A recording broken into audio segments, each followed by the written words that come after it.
Yo, this is Zavion the artist, and I'm here with No B.A.N certified.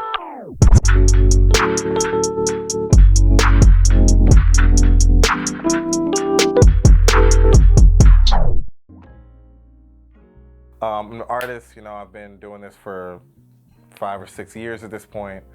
I've had some very interesting avenues in the stylings of my music. So very much in the Kanye way where like each album sounds different or each project sounds different.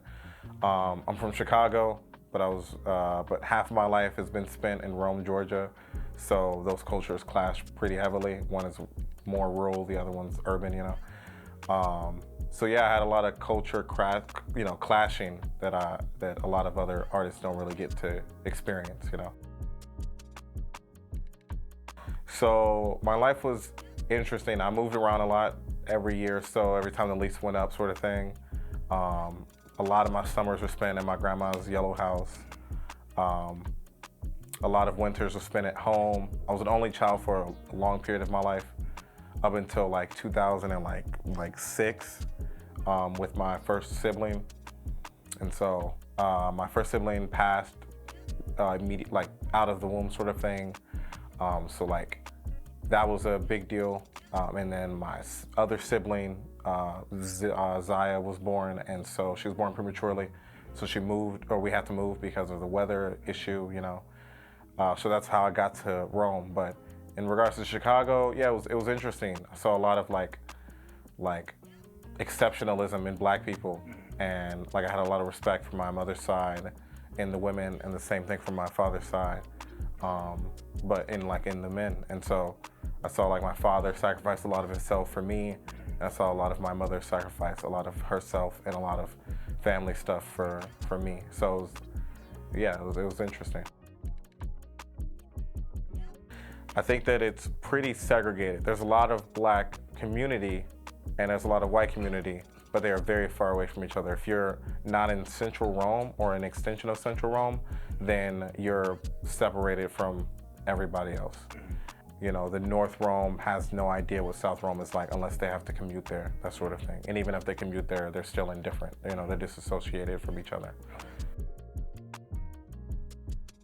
It was interesting. I think that when I got here and I started going to school here, that it was very clear that even in school it was very segregated, but through like socioeconomic status. So it bred higher education meant more white people, lower education meant more Black people. And so because I was gifted, I kept having to, even though there were Black kids, a lot of Black kids in my school, like, I don't know, 10, 13%, something like that, that I didn't really experience a lot of them. So I experienced a lot more in AP that were Caucasian than Black. And that changed the way that I saw like Black identity a lot, because I was getting continuously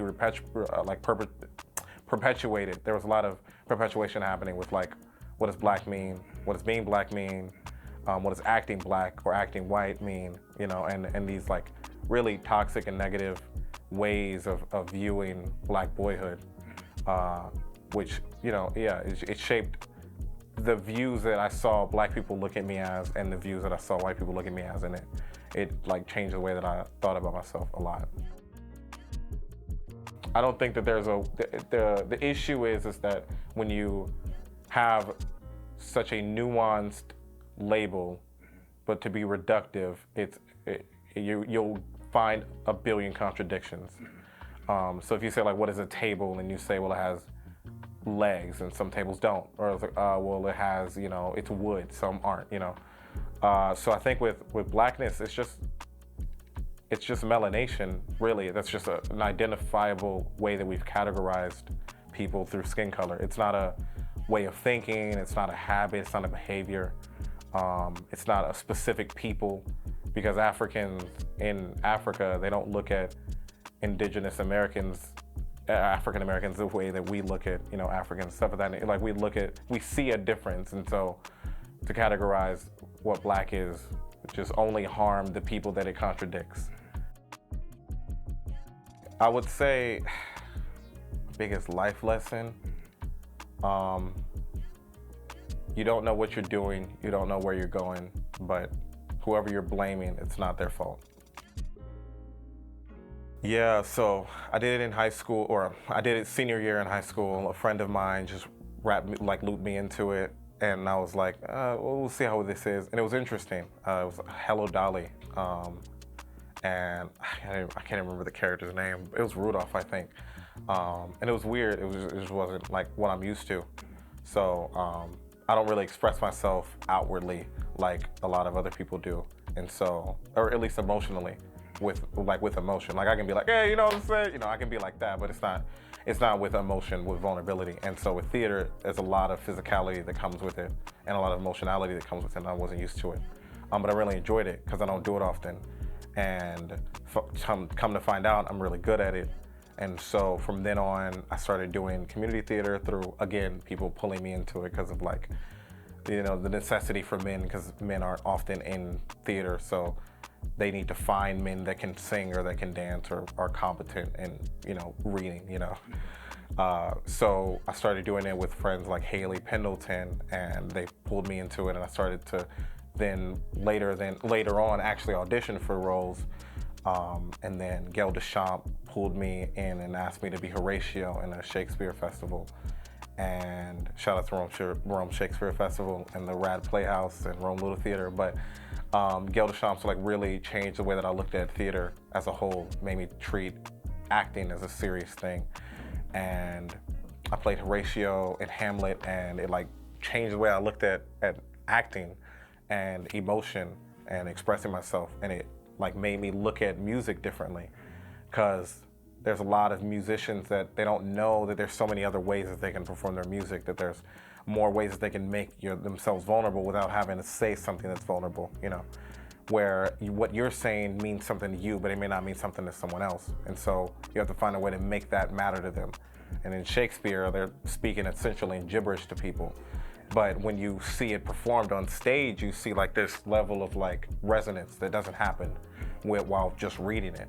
And so when you're performing, like you have to like emote differently. You have to express yourself in a vulnerable way. And a lot of artists, they think that just the bravado is all they need, you know, to get their point across. But most of the time, like accenting and like inflections and like certain words, you know, like using certain emotions, changing your like vocal range when you're speaking in different ways where you don't do that in traditional hip hop. So seeing that in theater changed the way that I played with vocal inflections and stuff of that nature, and actually like talking as though it meant something to me rather than just saying the words. These words like have specific meanings. So, you know, they come with different tastes and color.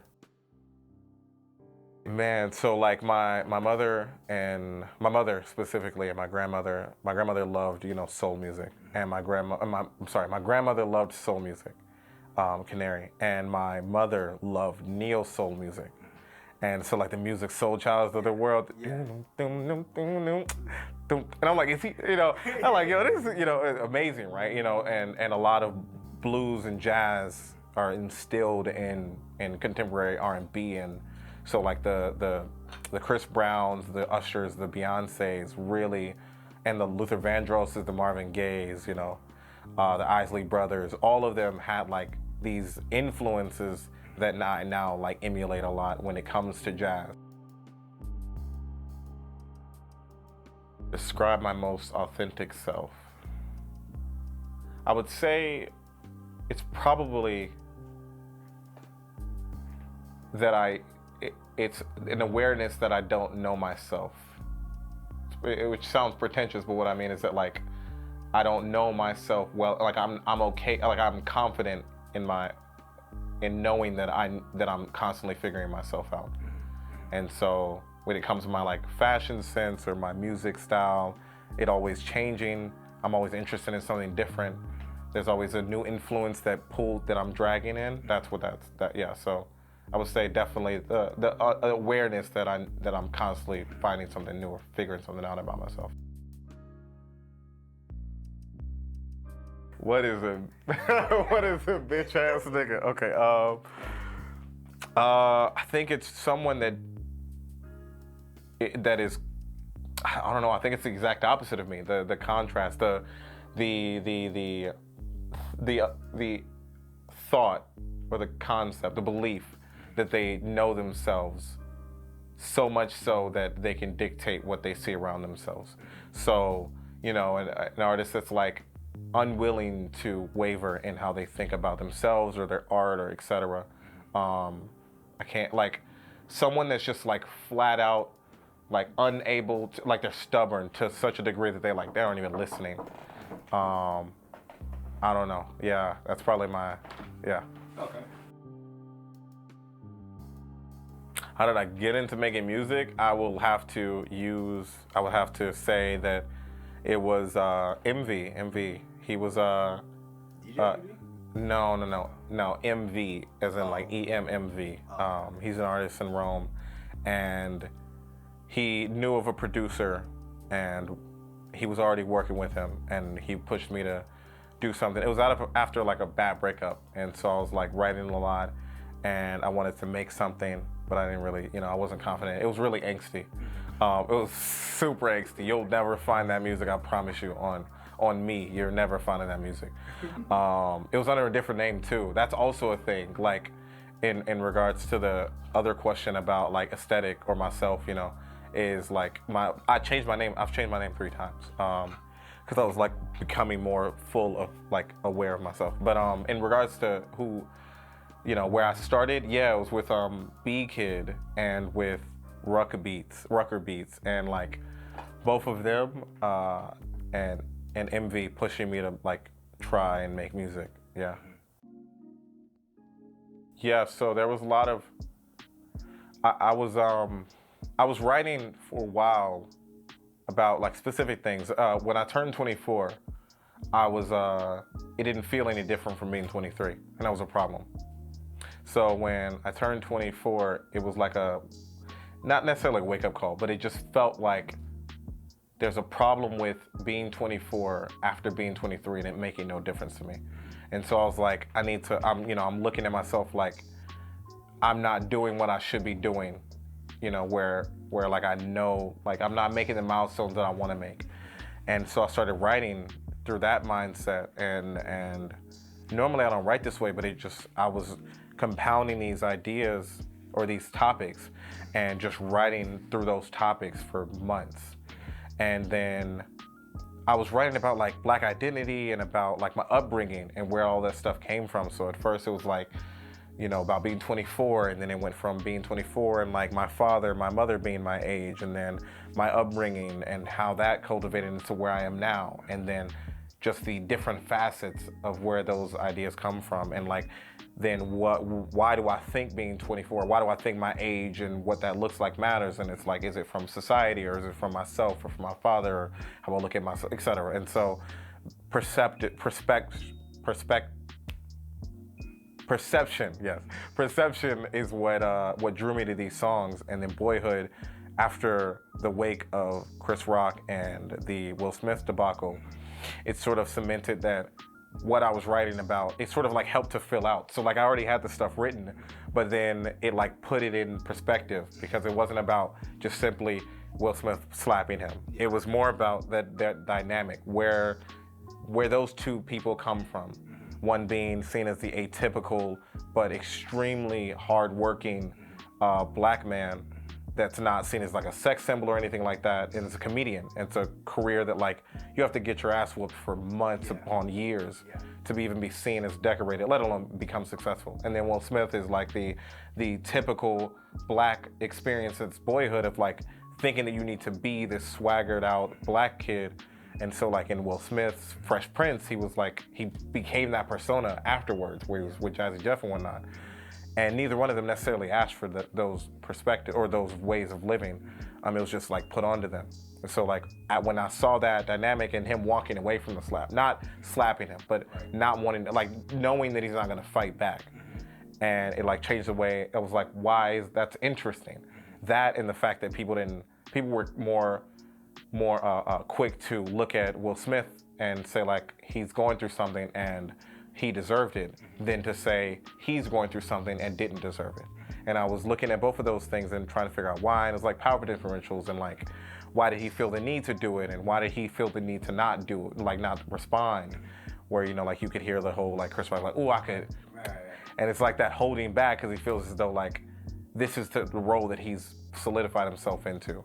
And it's sad when both of them are essentially agreeing to roles that they never wanted to in the first place. They were like born into it, and like from different perspectives and whatnot. So that's where Boyhood came from. And looking at it in my light of realizing that this is endemic of like a lot of Black people in general, of like this loss of identity or loss of understanding or this feeling of like, I need to be this thing because this is how I'm seen, or this is what's expected of me. Right. And realizing that I'm like both of them simultaneously. I come from Chicago, South Side, and then go to Rome, Georgia in AP classes. And being seen as like the caricature Black kid, and then being seen as like seeing the caricatures that they're expecting of, and knowing that they're going through trauma, and then going through trauma as that Carlton character, or as that, you know, because Carlton in the show is looked at as as comic relief, instead of like not knowing, like, because a lot of people don't know that both of those experiences that Will and Carlton go through in real life is like traumatic for Black kids. But in television, it's just drawn up as like giant personification or hyperbolized.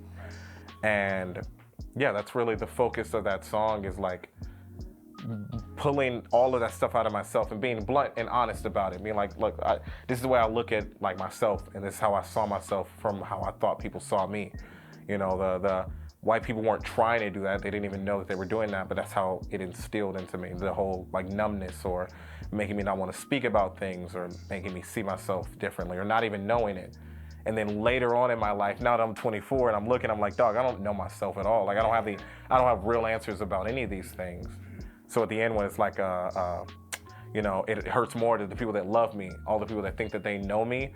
I have assumed that I know myself, and I don't. I want to say the last line is probably the saddest.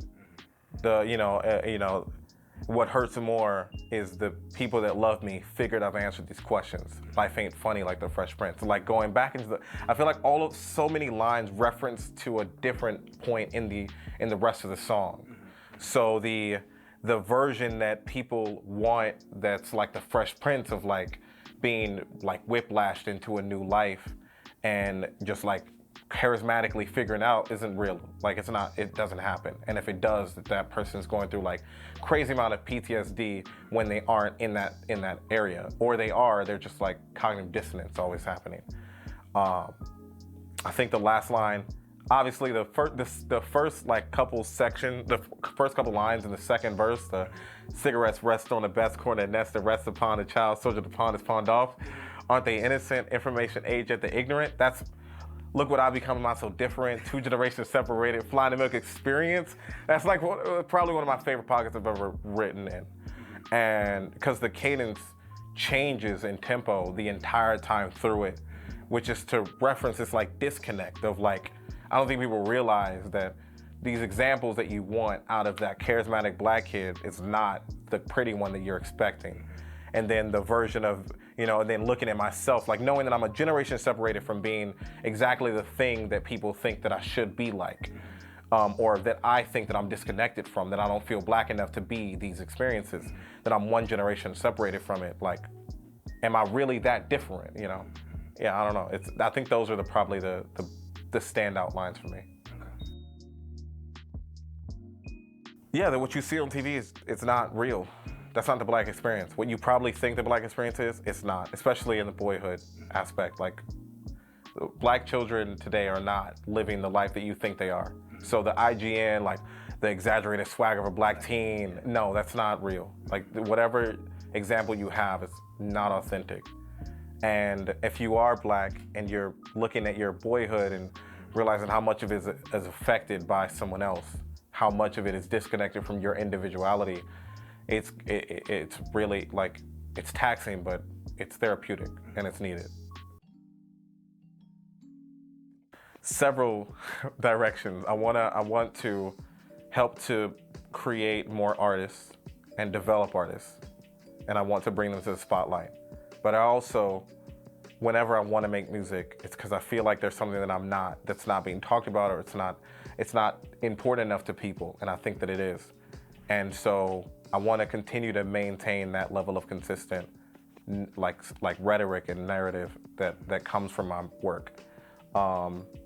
and also inspire people to not be me, but inspire me in the same way that Kendrick inspire people the same way Kendrick inspires me, where, you know, I don't want to be like Kendrick, but Kendrick shows me what I can, like what's possible in music in general. And I want to be able to do that for other people. Distorted, intentional, and I don't know, theatrical, I would say, poetic. There's a lot of poetry and spoken word, layered, because a lot of it's written in free verse. So when I then make it into a rhyme, it's playing into pockets that most people aren't used to, because the syllable count's different. I don't count bars, so yeah. What do I have coming next is the EP. Probably, actually, a song off the EP is coming next. I would say it's likely coming out in August or September. Okay. The title is, I don't want to tell the title yet, but it's one of my favorite songs I've ever worked on. Has some amazing people on it. This EP in general I'm excited for it. It's coming down the line, probably in the winter time, and in the process next year, I'm shooting for another Noises event that's gonna be massive, much bigger than Blinding Noises. It's gonna be monolithic. Blinding Noises, or Noises in general, Noises is a curation, like a performance, like I don't remember how to explain it. So as the front runner for it, or as the head of Noises, our goal is to help to develop artists that are trying to figure out their sound, or trying to become artists full-fledged, as opposed to just being a musician or making music, trying to push artistry in and cultivate it naturally with a grassroots sort of development, in the same way that No B.A.N is doing it with their artist collectives, which inspired me to do this sort of thing, to show me that I could, I don't need $1 billion to make something like this, that it just needs love and intentional care and the right kind of people. You know, not everyone is built for that sort of, you know, process. But yeah, Noises, it's probably an annual thing at this point, because I have too many moving pieces and I'm too multifaceted to put my foot down in one area. Like, I just did a Shakespeare Festival show literally yesterday, and today I'm going to a music session, and then Friday I'm going to a spoken word event, and then next weekend I'm shooting a music video myself and directing it. Like, yeah. So Noises, yeah, it's a lot of work, but I'm really happy with what we came with so far. So the last words that I'll say, the only thing that you really need to know is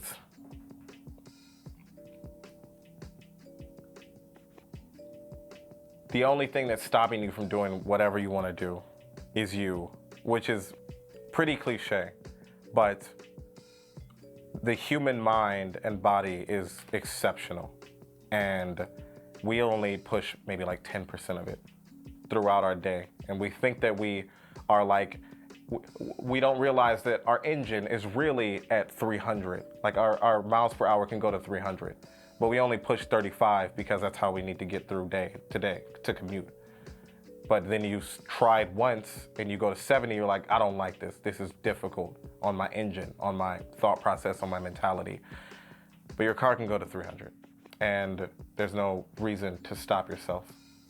You're the only reason that it's not at 300, you know? Yeah, you're just human. You know what I mean? Like, yeah, that's what I would say.